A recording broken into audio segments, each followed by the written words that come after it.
From Studio 304 in the KCOC Student Center in the heart of Kaufman, Texas, it's the Wednesday Night Show, starring the KCOC ministry staff.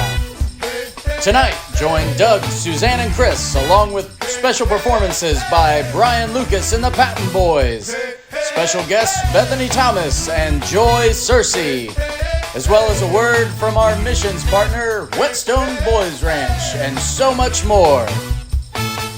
And now, here they are, your hosts, the Kaufman Church of Christ ministry staff.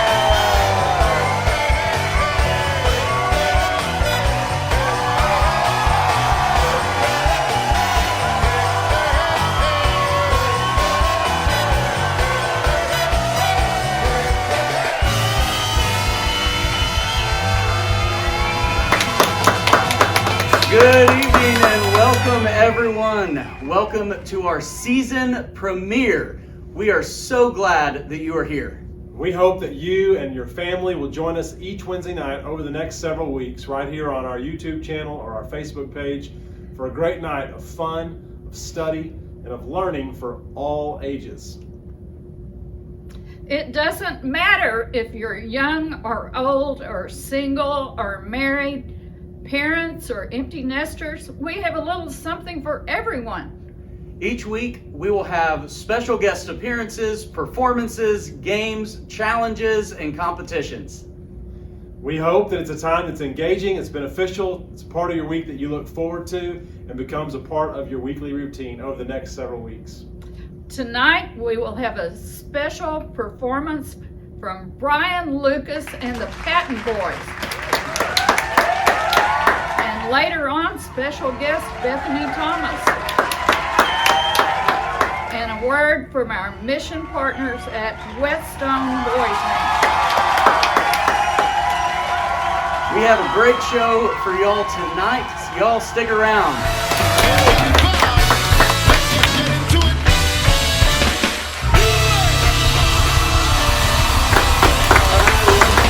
Everybody. We have got a great show for you tonight, but man, before we get started, I've had this song stuck in my head and I cannot figure it out. I hate it when that happens. I don't know if can you think about what song it is or what's the tune? What does it sound like? I cannot figure out, and it is driving me nuts. Well, if it's driving you nuts, that's probably a pretty short drive, if you know what I'm saying. How does it go? How does the song go? It's like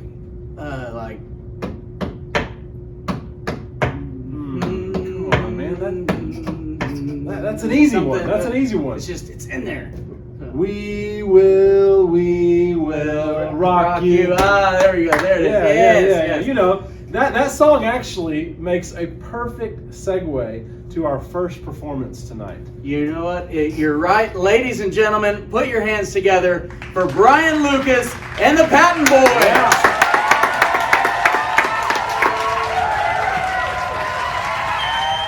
There once was a young boy named David, and he was a shepherd. One day his father came to him and said, David, I want you to go take this to your brothers and check on them.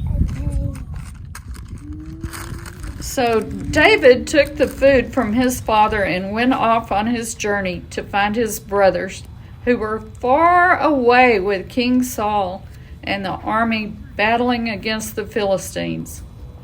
David found his brothers and gave them the food. The army was hiding and afraid because the Philistines had a great warrior who was a giant. And every day he would come out on the battlefield and yell, "Who wants to fight me? You're a bunch of chickens." David was shocked that he would speak that way about God's people. So David said, I will fight you so I hold my sheep. The army, along with King Saul, was shocked at his bravery because he was just a boy. King Saul called David to him and said, If you're going to fight this giant, you're going to need some armor. Here. Use mine. not fight in all of this because Jesus was me. David had fought lions and bears, defending his flocks of sheep, and was a boy of great faith in God and set out to battle against this giant that called out God. David had his slingshot and some smooth stones, and he runs at Goliath and flings a rock at Goliath. The stone flew fast and true and hit Goliath right in the head, and Goliath fell to the ground, dead. Deeper Thoughts with Doug Page.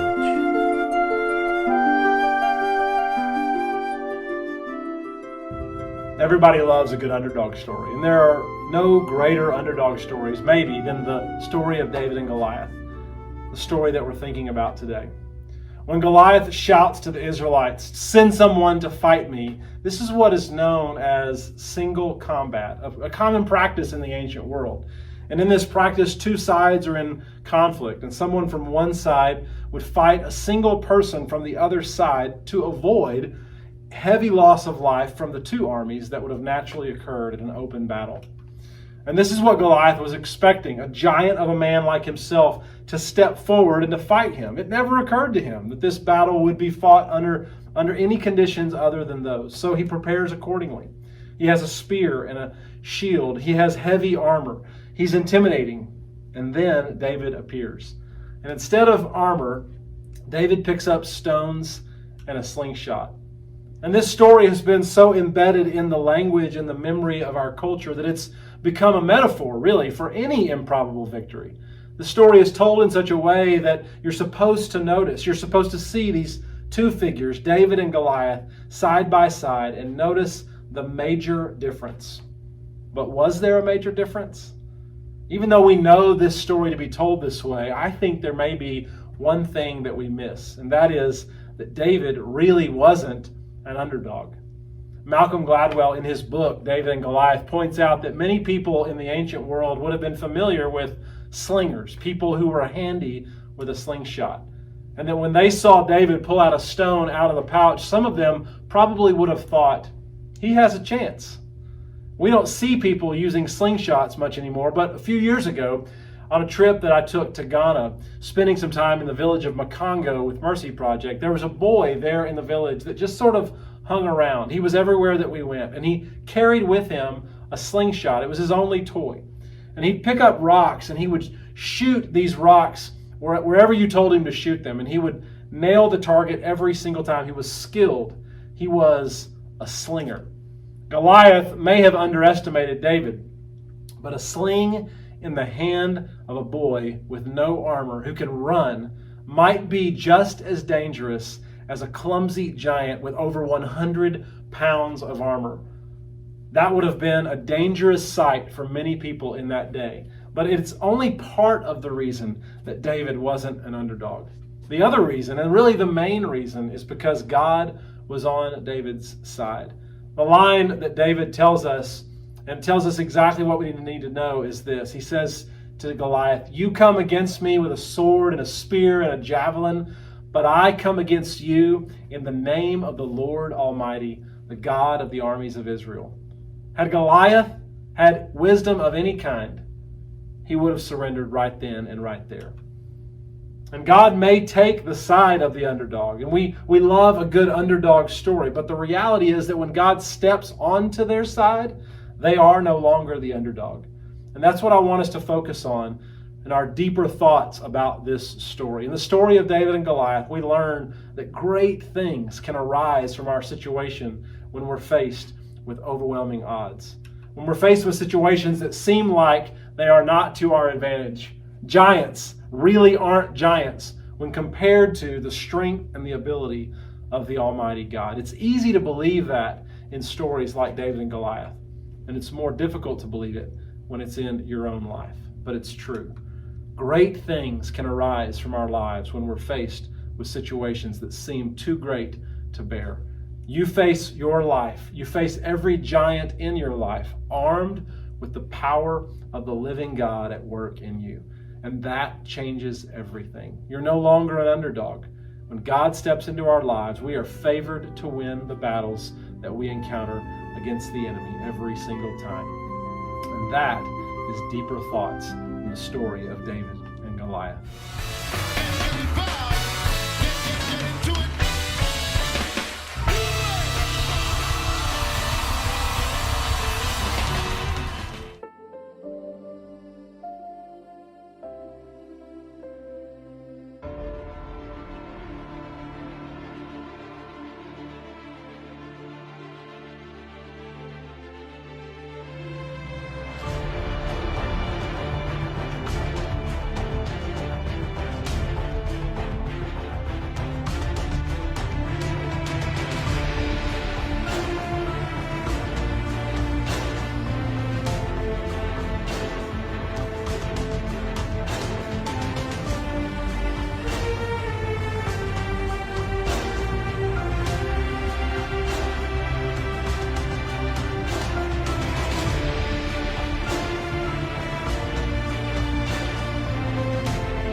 Game for you to do at home. You will only need a few things: a plain old paper plate,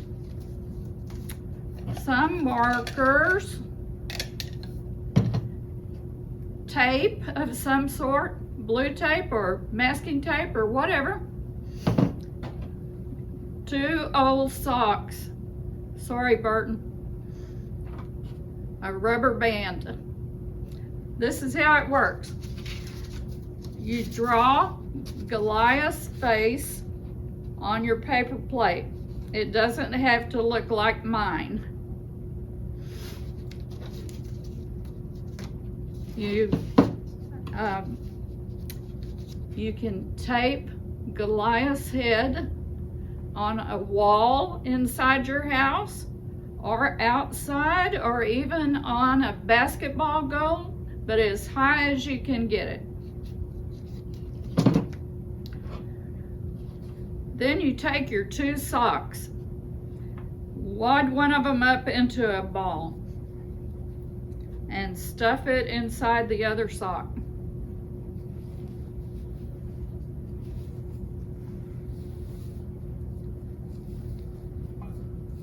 Push it all the way down to the toe. Take your rubber band. If you don't have a rubber band, you could use a hair tie or even a string to tie it, and secure the ball on the end. This is going to be your slingshot.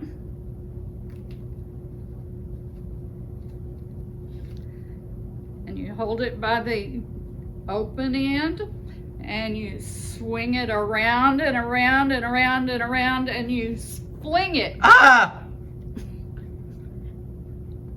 If you hit Goliath, you're a winner. Now you can pause your video now and spend some time playing the game. When you are done, hit play to see the rest of the show.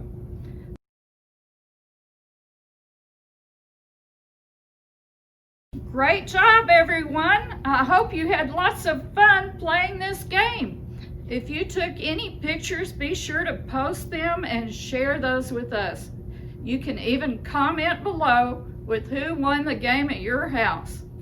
We have more show ahead, so don't go away.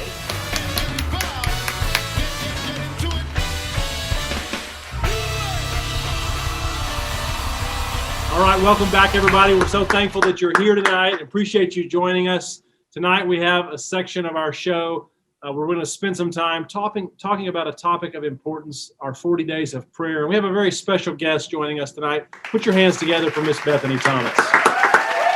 Bethany, thanks so much for joining us. Thanks for inviting me, Doug.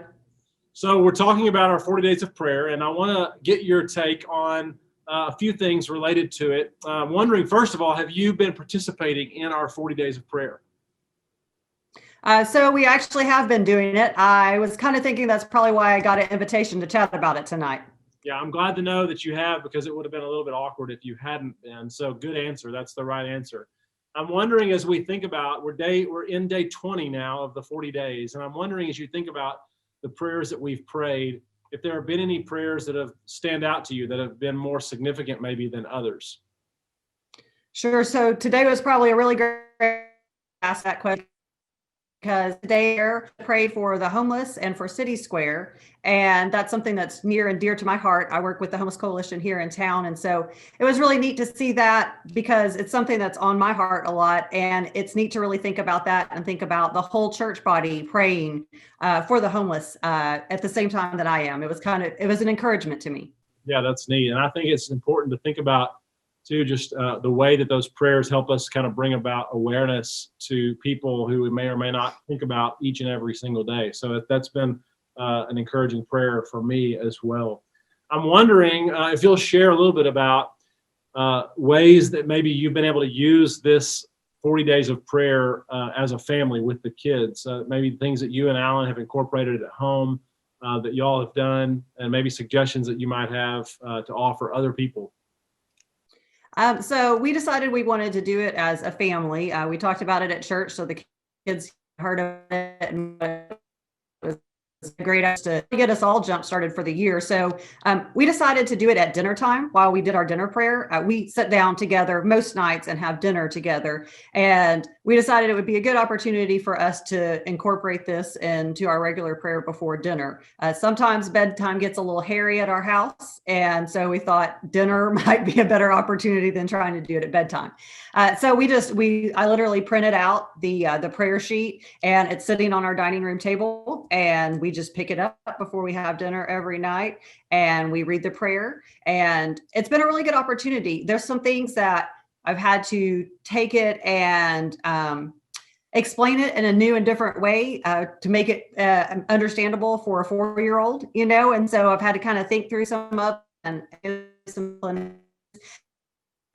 too, because it's really created some good conversation. There was one the other night that was about praying for your children and grandchildren. And I thought, well, I can't ask Aubrey to pray for her children and grandchildren very easily, but it spurred this really great conversation. I got to tell the kids, hey, you're going to have children and you're going to have grandchildren, and you get to pray for them. And we started talking about, well, what are your favorite Bible stories? And what Bible stories are you going to tell your kids and your grandkids? And so it spurred some really great conversation around the dinner table. That's awesome. And I hope that everybody will hear that, and just remember that there's always whatever it is that gets presented as an idea here, a program that takes place at church, but ultimately it's just the way that we take those things and then incorporate those and allow those things to play out within our family. So I appreciate you sharing that personal example, and hopefully it'll encourage others maybe who have been thinking about ways that they can incorporate this at home. So thanks for participating in the 40 Days of Prayer. Thanks for sharing that, and thanks for being our special guest tonight. We're going to transition. You're very welcome.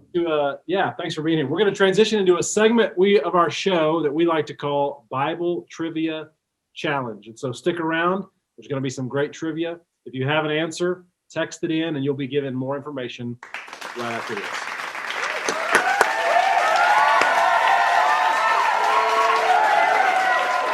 It's a Bible Trivia Challenge.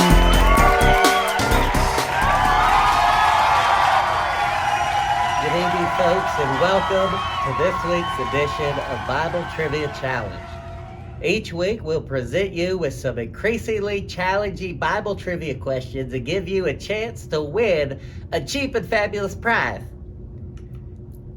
So this week, our questions center around the life of David, the story we've been talking about all night. So feel free to comment below if you know the answer to these questions. Now, the first questions are it's a warm-up round to kind of get your thinking cap tuned in. But you can comment those answers down below and have fun with it with everybody. But these first questions, they really don't count for anything and the points don't matter. But you can get your thinking caps warmed up and ready to go. We're going to start with some easy ones. And then they're going to get harder as we go on. We really dug in deep to the catacombs of biblical wisdom and history to find some real doozies of questions for y'all tonight around the life and story of David. So here we go. Just some warm-up questions to get you started. Get those thinking caps tuned in. The first question is this. Which book of the Bible records many of the hymns that David wrote? Hymns is a fancy word for songs. So which book of the Bible do we find all of David's songs written down in? Where, if we want to find that ancient song book written by David, which book of the Bible would we turn to? Do you know the answer? Have you figured it out? Just type it down in the comments. Remember, this one doesn't count for anything. You can put anything you want down there and just see if you got it. Here's the answer. All right, here it is. The answer is the book of all of David's hymns is, of course, the book of Psalms. Psalms, 150 songs of David. All right, so that was an easy one just to kind of get you in the mood of things. Here we go. Next question. What was David's occupation before he became a king? All right, what was his prerequisite for being a king? Do you know the answer? Did you pay attention? It was mentioned in the story. What was he doing before he went off in our story tonight? All right, what did King David grow up doing before he became a king? All right, here's the answer. Are you ready? Did you type it down below? All right, the answer is he was a shepherd. David grew up as a shepherd boy. We learned this from our story tonight. We're told this in 1 Samuel 17, verse 15. We learned David was a shepherd boy. All right, next question. Back to David's childhood. Who was David's best friend growing up? Greatest friend in the world, the great guy, best friend of David growing up. Who was his BFF, his bestie when he was growing up? I don't have a lot of friends, but you need a good best friend. So who was David's best friend when he was growing up? Again, spelling counts. Bonus points for spelling correctly. The points are worth twice as much as they were in the last round, which is still 0 if you know math. So the answer to this question, if you're ready to go, here we go. The answer to this one is Jonathan, the son of King Saul, the king before David. Jonathan was David's very, very best friend growing up. So he was a good friend. We learned all about him in 1 Samuel 18. So this is our next question. This is the final warm-up question. Your thinking caps after this question will be finely tuned machines ready to answer anything we throw at you. This is the final warm-up question before we get to the big one that could land you that cheap and fabulous prize this week. Where was David born? Now, this isn't the question that could win you the prize. This is the final warm-up, the final tune-up question of the night. Where was David born? What was his birth city? All right, what city was David born in? There's several places that mention it. You could think back. There's lots of clues that you could get. There's songs about it. There's all kinds of places you could find it. Are you ready with the answer? Here we go. The answer is, of course, David was born in the city of Bethlehem. We learned this from 1 Samuel 17:58. And of course, in the Christmas story, Jesus was born in the town of David, the city of Bethlehem. So David was born in Bethlehem. That's the town in which he was born in. And here we go. The moment you've all been waiting for. It's time for the final question. This one question could land you with a cheap and fabulous prize this week. You could be the grand prize winner. Will show up on your doorstep to award you with this prize. And this is how it's going to work. So you're going to text your name and your answer to this number, 469-770-3007. That number's right down here at the bottom of the screen. And just to give you a hint, what I would suggest, go ahead and get your cellular device out, open up a text message, punch in the phone number, and type your name. Don't send it yet, but have your name ready, because if you don't send your name with your answer, you may be the first one, but we don't know who to send it to. So make sure you go ahead and type your name and get ready to type your answer. And the first person to text us the correct answer to this next question will win the cheap and fabulous prize for this week, and we'll announce the winner on next week's show. We'll probably even post pictures or something during the week, because I know you just can't stand it and can't wait to see what that cheap and fabulous prize was that you missed out on because you did not know the answer to this week's Bible Trivia Challenge. But maybe you will. Maybe you'll be the winner. We'll see. So, those thinking caps all tuned up, ready to go, all warmed up. I can't do anything else to get you any more ready for this test. Here it is, the final answer that can land you that cheap and fabulous prize for all the bananas.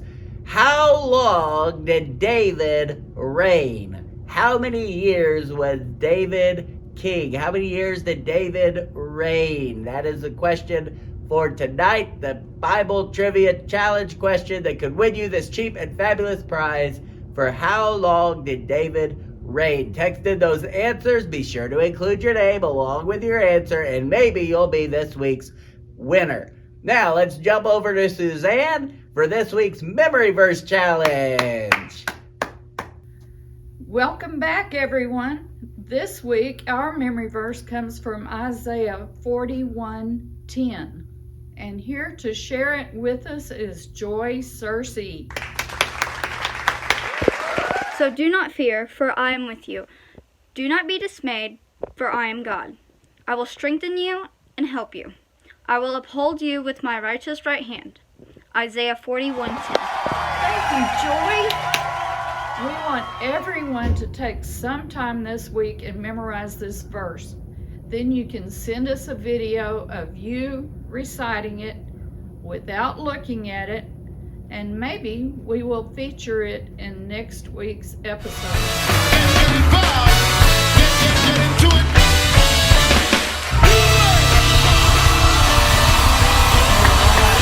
Thank you, Suzanne and Doug, and a very special thanks to all of our guests this week. Brian Lucas and the Patton Boys, Miss Bethany Thomas, and Miss Joy Searcy. So we hope you enjoyed the show this week. I know I did. I finally made it through a show without ruining my suit with some ridiculously messy game. As we close out each week, we want to leave you with some discussion questions to dig in a little bit deeper into each night's story. Those questions were in that email we sent earlier this week that had a link to this video. We're also going to put them up on the screen as we close out tonight. Thank you so much for joining us. We hope that it was a blessing for you and your family. Be sure to like this video and subscribe and follow our pages so that you can get notified when we post new content from week to week. Tune in next week for even more fun Bible stories and special guests. Thank you, and have a great night.